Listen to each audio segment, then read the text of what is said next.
so I introduced some of these concepts to the biobanking group, and we'll go through them very quickly here. And I'm using confounded here in both the common parlance as well as confounded in the traditional genetic sense. And so what I'm going to try to do is take you through a particular problem that we've identified, an interesting pattern we've identified in our biobank, but it's not unique to our biobank. So as genetics comes into medicine, every medical center will become an EHR-based biobank. And there's so many different ways EHRs can be confounded that trying to work through one of these obvious challenges seems like a good idea. And so the heart of the problem involves an age at birth relationship to polygenic risk scores. And I'm going to put forward a hypothesis that the confluence of European phenome and allele frequency declines, reinforced by patterns of European migrations to the US, have combined to create this apparent problem of confounding that reflects a different slope in the polygenic risk scores for a number of traits in just the European populations within our biobank. So there's an age at birth cohort sort of effect with a negative slope for height and educational attainment, positive slopes for coronary artery disease, insomnia, major depressive disorder, attention deficit hyperactivity disorder, and body mass index, but no apparent effect of the birth cohort effects on red blood cell counts, white blood cell counts, red cell diameter width, or Alzheimer's disease. And this matters because we are already delivering. So this was a question Peter was asked. Will people really start using polygenic risk scores in medicine? Well, people are already using polygenic. It's being delivered in the United States now with the eMERGE project. Polygenic scores for 9 diseases are being delivered not just to adults in electronic health records, but to kids in the context of medical care. So if polygenic scores have context like this that we have to be worried about, it will be much harder to understand everything we need to know to deliver these properly to patients. And so one of the things that we've always known about height is that there is some interesting confounding of measured height across Europe with some important allele frequency declines that include some of the actual declines in allele frequency that reflect the peopling of Europe, through the Middle East and into Europe. So you see these interesting declines from north to south and a bit from west to east in height for Europe.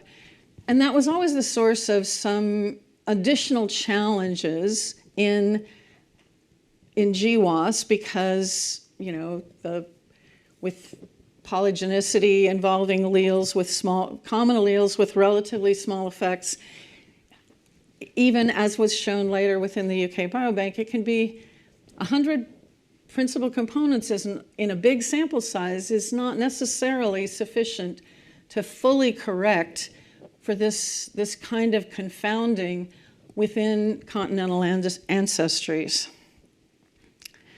And so I want to draw your attention to the ways that patterns of immigration from Europe to the United States can really change how you think about the meaning of a negative slope for height in a US biobank.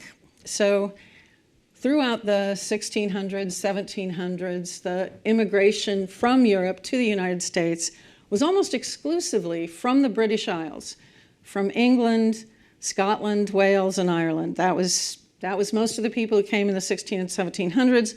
The rest of them were, a lot of people came in from Canada. Many of them were French Canadians. But Scandinavians also came fairly early to the United States as well. There was a huge influx of Irish, German, and Scandinavian European populations in the latter half of the 1800s, such that the population was nearly doubled at the end of that period of immigration by the immigrants. I mean, the number of people in the U.S. Before this wave of immigration was about 14 million. So you're really seeing 14 to 16 million, about 16 million in 1840. So a huge increase in the population size through immigration from Europe, again, though mostly Northern and Western Europeans.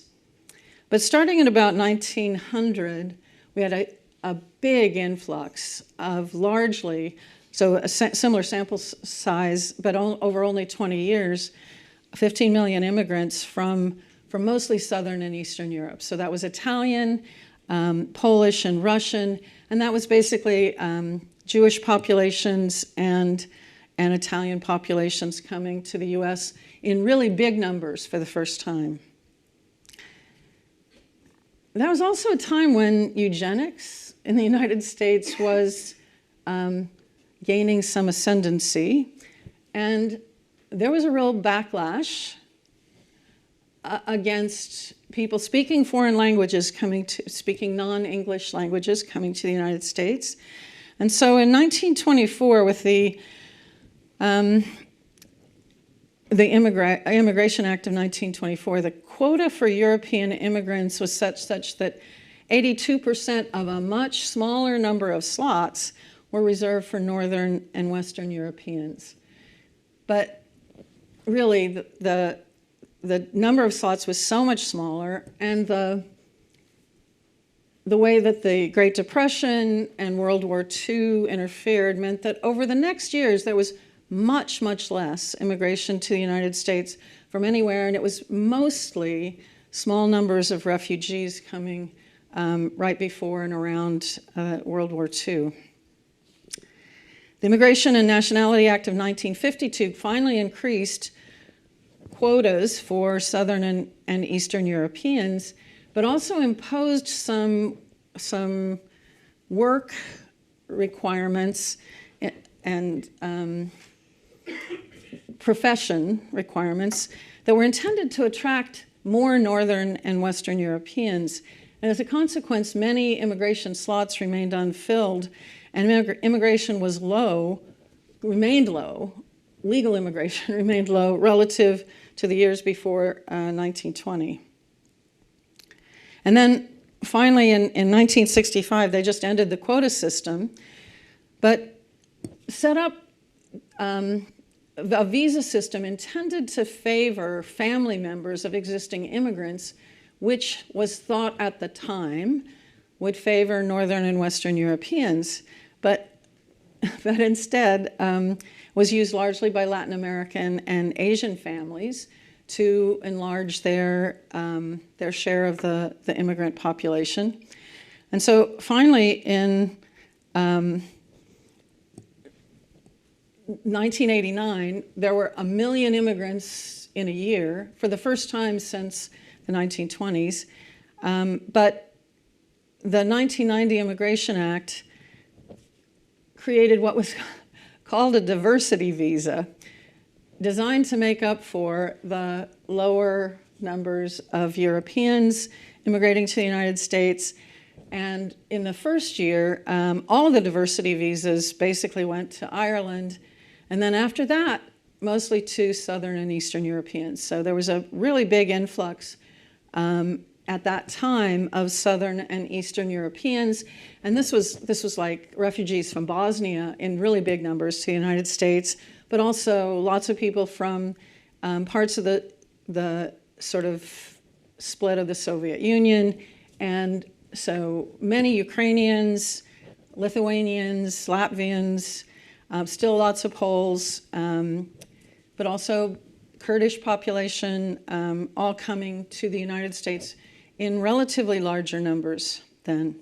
So in Tennessee, in 1900, about 85% of European-born residents of the state were from Northern and Western Europe, with most of the rest being the Southern and Eastern Europeans and Italians. But by 1920, more than 80% of the Europeans that were born in Europe, of people born in Europe but resident in Tennessee, were from Southern and Eastern Europe, including the largest population of Kurds outside their homeland, the Kurdistan, and that was really a function of some relatively small early immigration into Nashville and huge use of these family visas that allowed them to bring lots of relatives in. So we have a huge Kurdish population in Nashville, and that immigration. So Maria Nyarko at Vanderbilt has been looking at this and thinking about this. And so down in the corner here is the PC1 by PC2 plot for just Europeans, for people born, from in the range of 1940 to 1950, and 40 before 1940. Yeah, the first one. Second one here is 41 to 50, and so forth. So that you see there's really a much, the green shows the CEU population, the European population from the original HapMap CEUs, to just sort of orient you to where Northern and Western European is, and where the Southern and Eastern Europeans are. So you can see a progression through each sort of birth cohort of increasing Southern and Eastern Europeans over time in the biobank. Now, measured height over that same period of time was really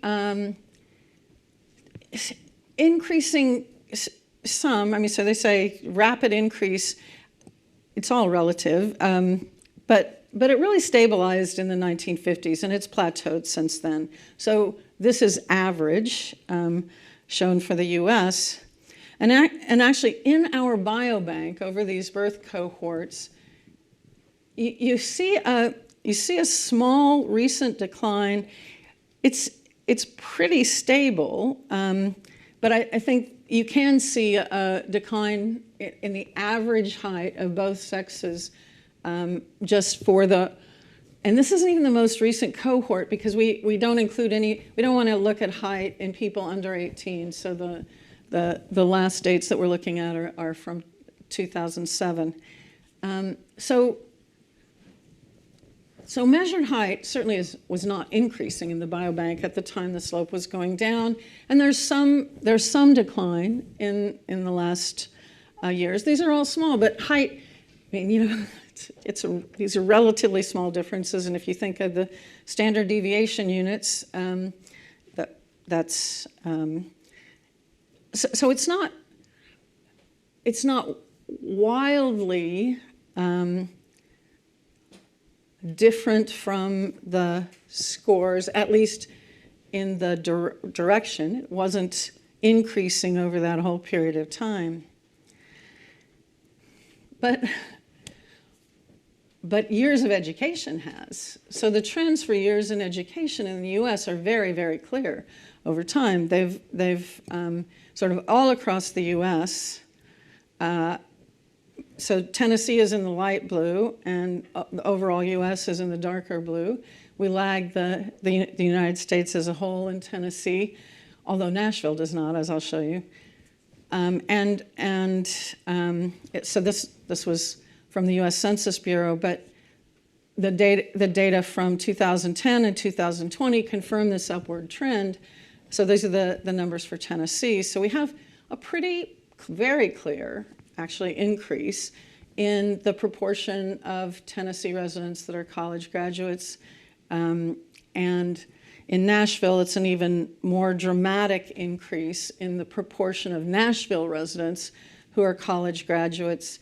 So Davidson County, so most of Nashville is located within Davidson County, and this again is data from the These are data from the US Census Bureau on years of education. So years of education has the negative slope, but measured education has a really positive value across the same years. We're seeing the negative slope.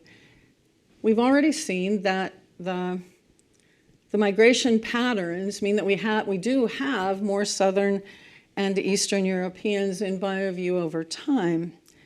And Nashville is one of the US cities with the largest increase in the number of college graduates over the past 20 years, a recent article. So this was the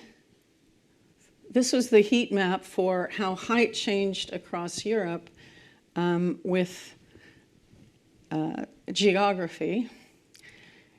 But here's how years of education looks in Europe. So using, again, proportion of four-year university graduates. So that's a pretty strong climb that runs largely northwest to southeast across Europe. That is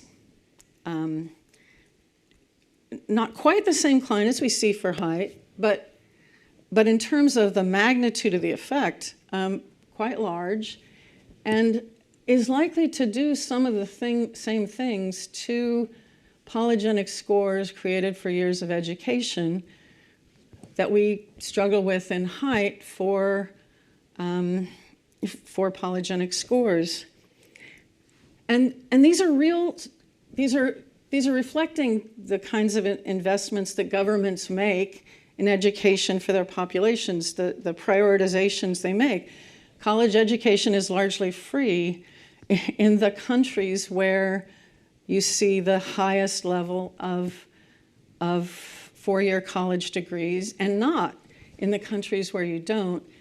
There's also been strategic investments in, sort of the equivalent of an associate's degree, a couple of years of college in places like Germany, and where, you're talking about an associate's type degree in robotic manufacturing, or an associate's degree in large project management that really gets people good jobs and high wages. And it's a sort of a government priority, but that's why you see Germany with fewer four-year college degrees.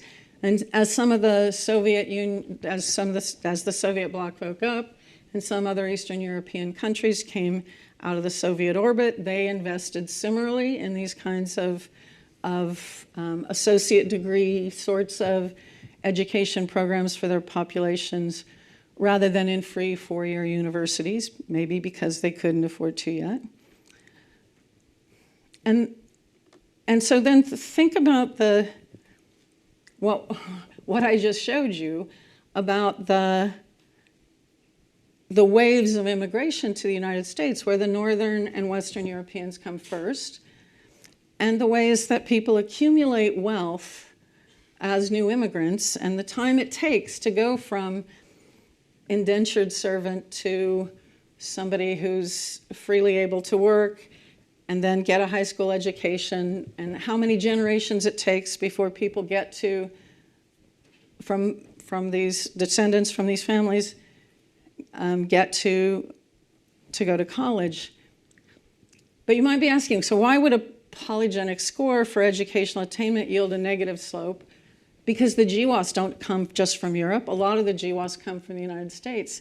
But I would argue that the waves of immigration favor the Southern and Eastern Europeans in the US having less education because they're more recent immigrants to the US, where college education is not free. And more of the Northern and Western Europeans who've been here longer accumulated more wealth to buy more education. It would only take, some small effects in that direction to actually reinforce the existing climbs across Europe in in years of education with the allele frequency declines for the peopling of Europe. So I said I was going to be provocative when I introduced myself, and I think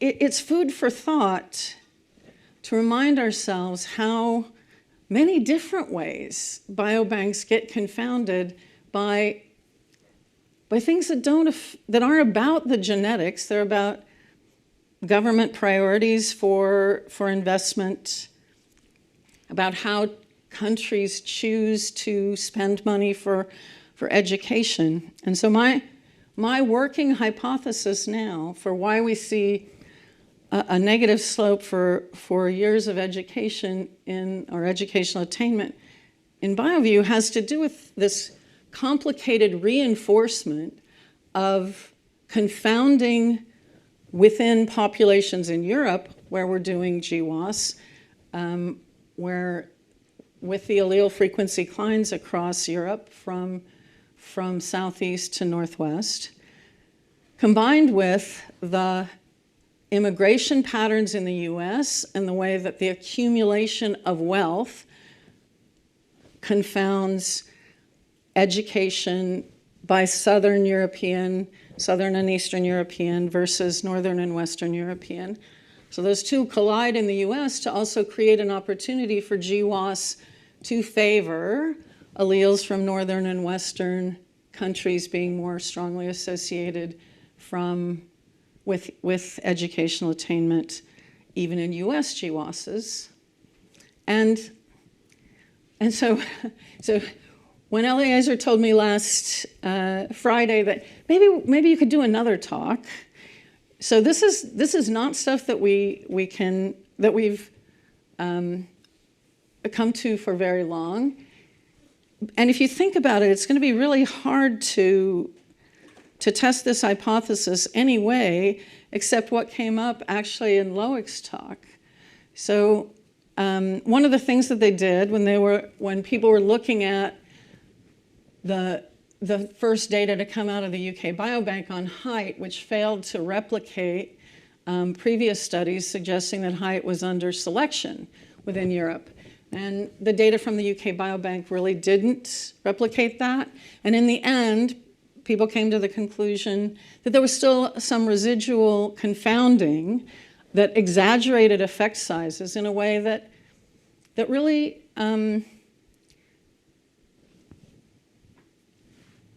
made heights, inflated the effects.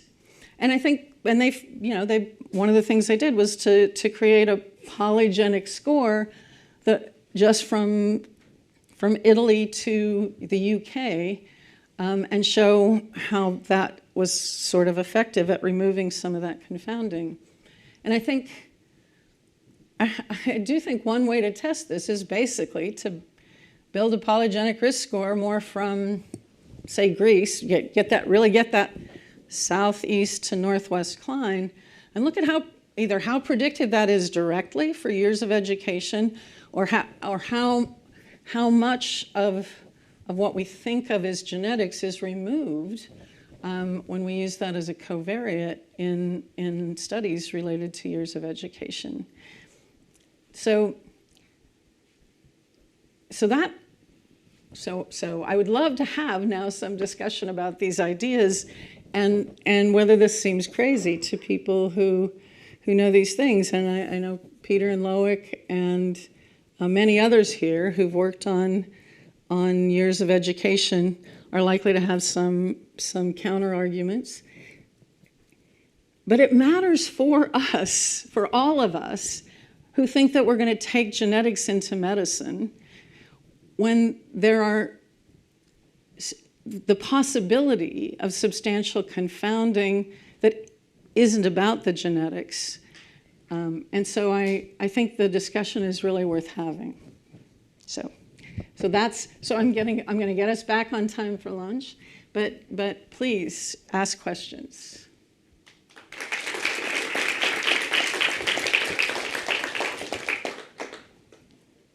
Yes. So height is related to socioeconomic status. For those born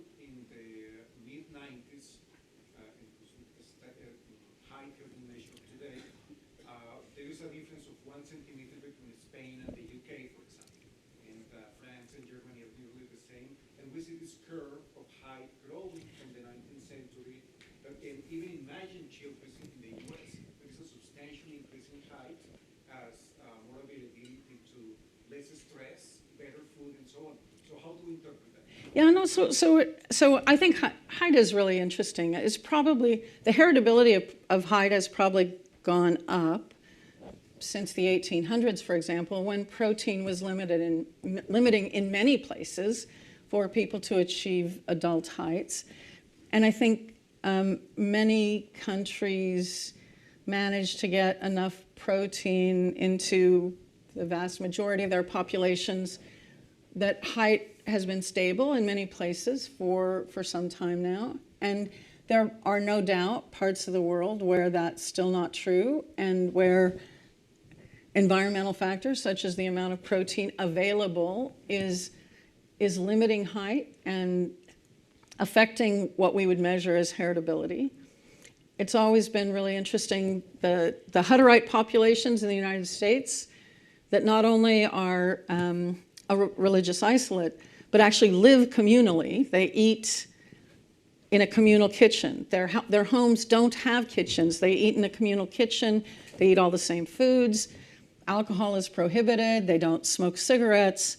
And many traits show higher levels of heritability within the Hutterite populations than in the general populations from which the Hutterites were drawn. And so when you reduce the environmental variance, well, you're going to increase heritabilities. And so I think that one of the things I do want to draw attention to is the difference between what you expect for a trait that we believe has about 80-ish% heritability and a trait that we think has somewhere maybe 10 to 12% heritability or 2 to 4% heritability, depending on how much you think the mate environment and assortative mating contributes to the heritability of years of education.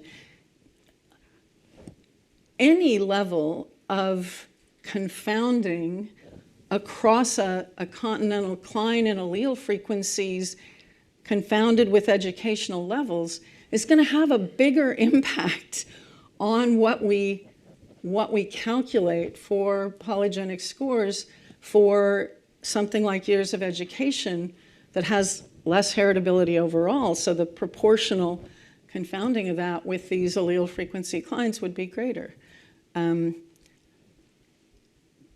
So, yeah. Come on, Peter.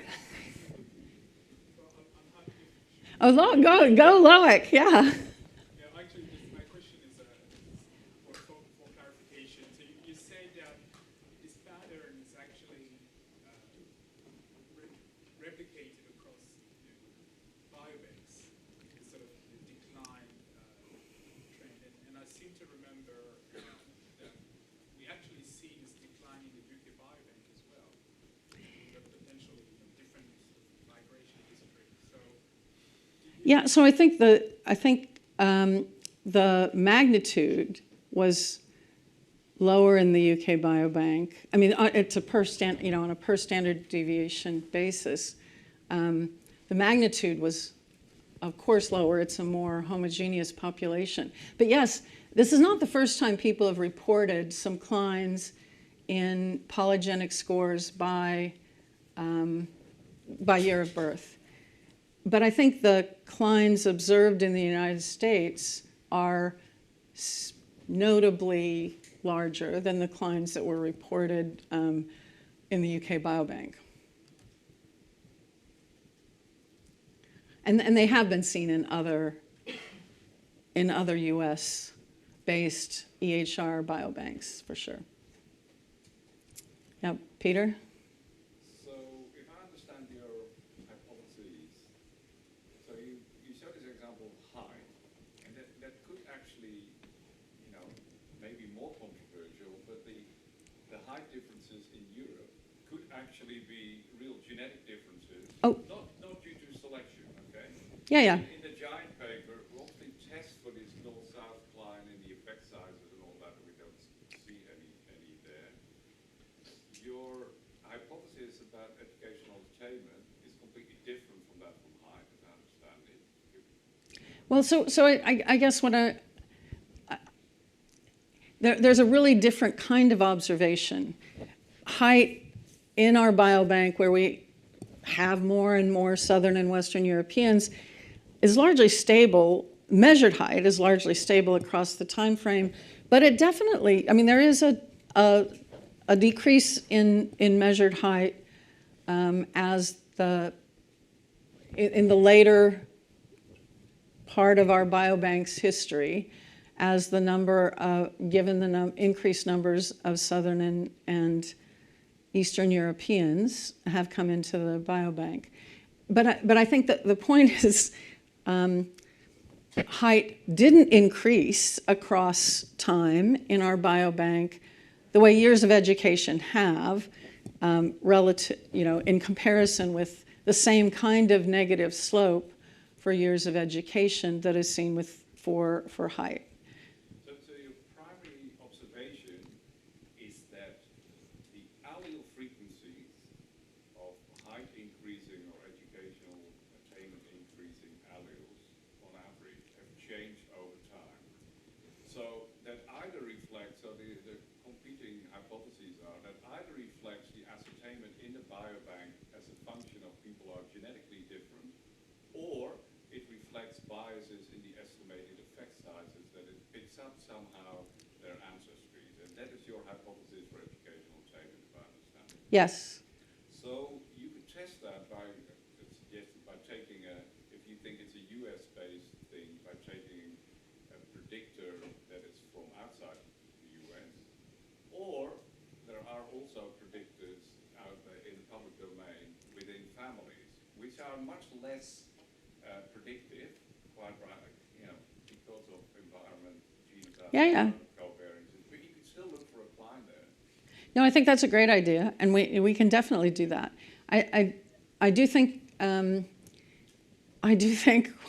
we need to get a rotation student working on building out a polygenic risk score for within Europe differentiation in allele frequencies between Greece and Sweden or Greece and the UK. With all of the people in the UK Biobank, that would be an easy one to build and see what that looks like too. Basically using that as a covariate in the analysis and seeing how that affects the slope. There's also, just to add a bit more controversy to this, there have been two papers, one from Iceland and the UK, that correlate polygenic risk score for educational attainment with fertility, with the number of children, and show an effect. And that's hard to dismiss as being a function of the environment. I mean, it has real consequences in terms of the genes that are passed on to the next generation. It does, and it would certainly mirror also the fact that, yes, as people, as countries, but as people within countries become wealthier, they tend to have fewer children, and so yes, Northern and Western Europeans make up a smaller proportion of today's U.S. population than they did in 1920 and 1930, and yeah. So I would you might not have the data to do it, but now that there's a lot of biobanks are kind of federated to some degree, what if you computed a PRS score for any trait and stratified it by age, right? And then what you did is would your effect sizes of the individual terms be different? Yeah, so I mean we are looking at things like that now. There are plenty of traits. So and this was by no means all of the polygenic risk scores that were tested. We just used a sort of a random sample. There are plenty of them that don't have these, that don't show any declines. And there's a huge difference in the proportion of high FST SNPs that have high weight for all of the polygenic scores that have any slope in the biobank and those that don't. So that's the primary difference in the patterning of the scores, is the number of SNPs among those with the highest weight that have high FST. those yield this kind of pattern of slopes in the biobank. The ones that have the lowest proportion of SNPs with high FST among their highly weighted SNPs don't show anything. So there is something about the European peopling of the United States that is being affected by these, the high FST SNPs. So, yeah, I mean, but you can get the answer to that question basically by just looking at what proportion of high weight SNPs have have FST greater than 0.1.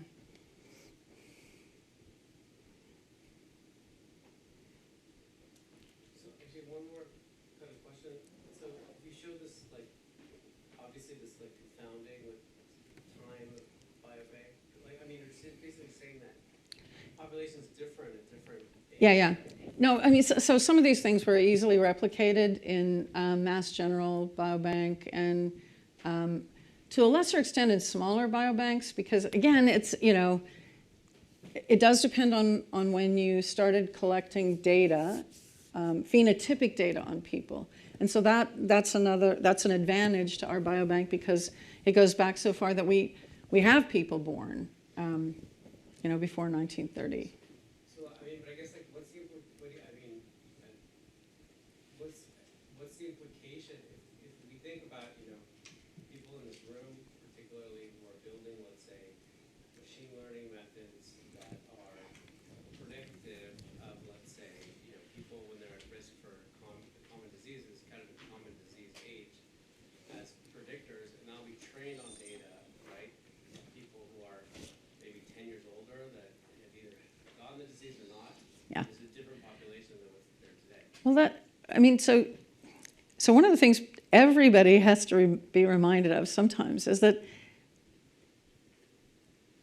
this is a bug, not a feature. I mean, this is a feature, not a bug. The polygenic scores are going to be dynamic. They are going to be dynamic.